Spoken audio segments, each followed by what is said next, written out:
What is going on, guys? We are here for week 11 at the Nurburgring, the Grand Prix section of it, not the combined, because if we were doing a combined track tutorial, I think we'd be here for about 2.5 hours. So, lucky this week it's just the GP. Yeah, so we'll get straight into it.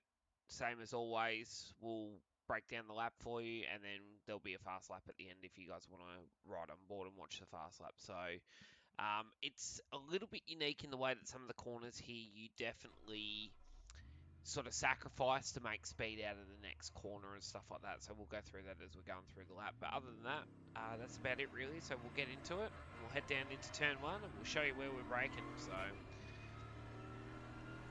as always, we're in the fixed set, GT4. And yeah, that's pretty much it today. So, alright, so as you're coming down, you want to brake at the 100-meter board, but you see how the road curves?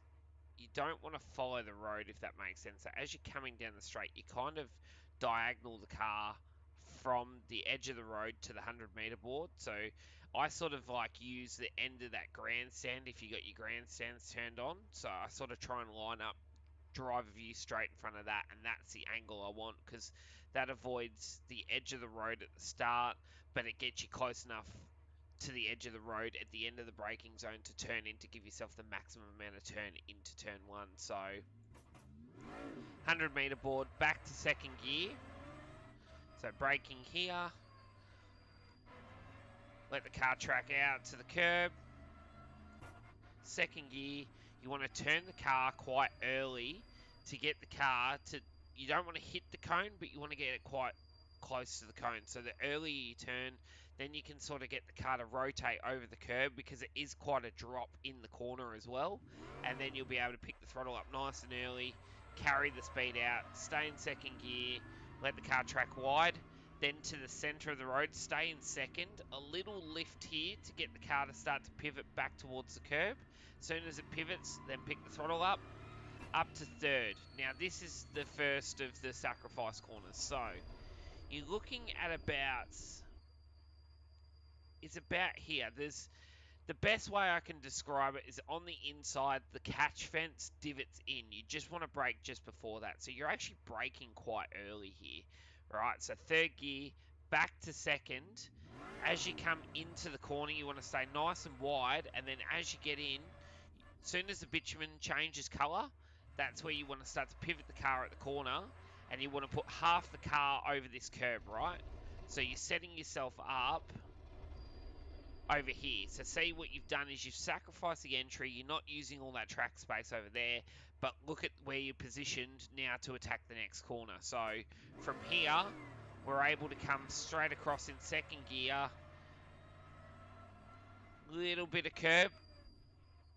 Tiny bit. I don't use curb there, but you can get away with it there. It's just I don't like, I've just come off a curb, I don't want to hit another curb, and then you'll watch where I position the car, leaving that you'll understand why I don't use the curb here. So from here, your second gear, you're able to pick the throttle up really early, and I run it all the way out here, and you can actually use this escape road as well. So I'm probably like 2/3 of the car over this part to maximize the exit speed. So I'm able to carry a lot more speed out of here. So you're picking the throttle up from that apex quite early, carrying the speed through the corner, and using all this exit road up through the gears.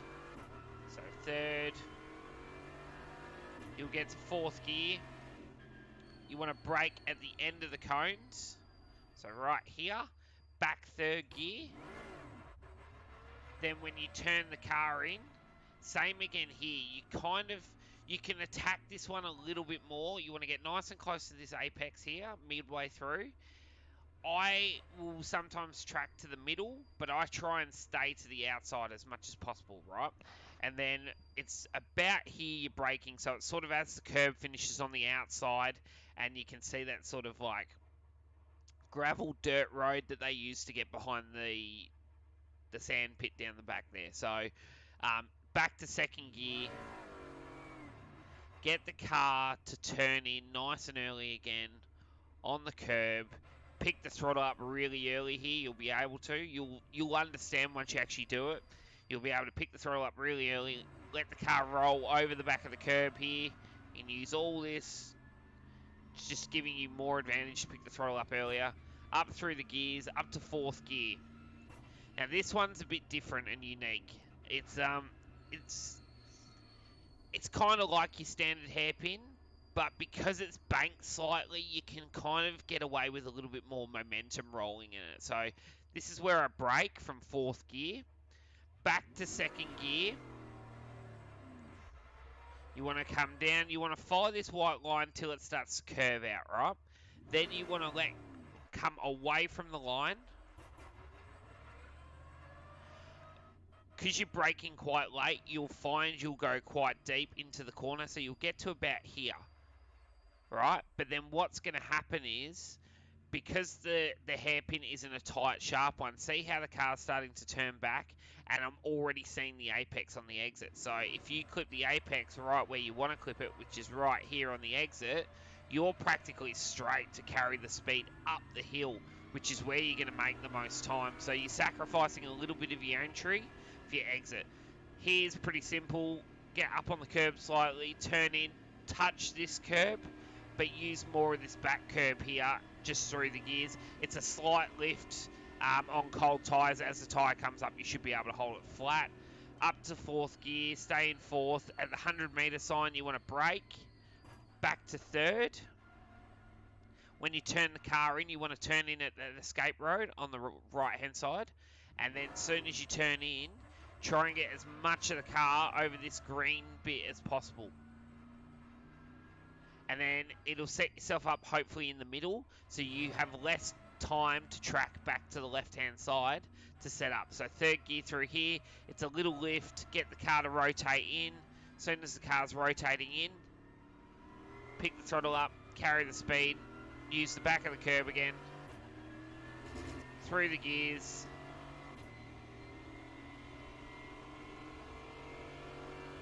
Flat through here a little bit. Set yourself up right. You want to brake at the 100-metre board, back to 2nd gear. When you turn in here, don't hit that second big curb. So just use the little curb on this one, because I find it lifts the car too much, and then you're not able to get the turn and then the turn for the next part, because you're still floating through the air. So I find less curb on the first one. So just sort of clip the curb here. Then when you come across to this one, you can ride the whole curb. Get the car to square out of it nice and quick. Up the gears. Up to 3rd. Then brake. Back to 2nd.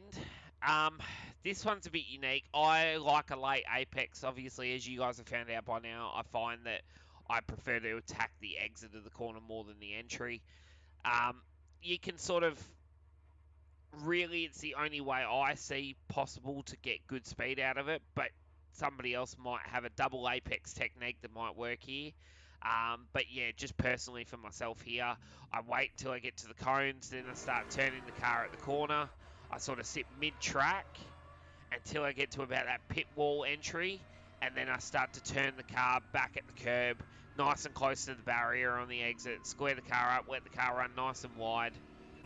And that's a lap of Nurburgring GP. So I hope this has helped you guys. We'll warm the tyres up and do a fast lap for you, and hopefully we'll get you some good results this week. And we will see you next week for the last week of the season. So thanks again, guys.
That was a 209.36. Thanks for tuning in, guys. That is week 11 done. We'll see you next week for the last week of the season. Have a good one. Bye.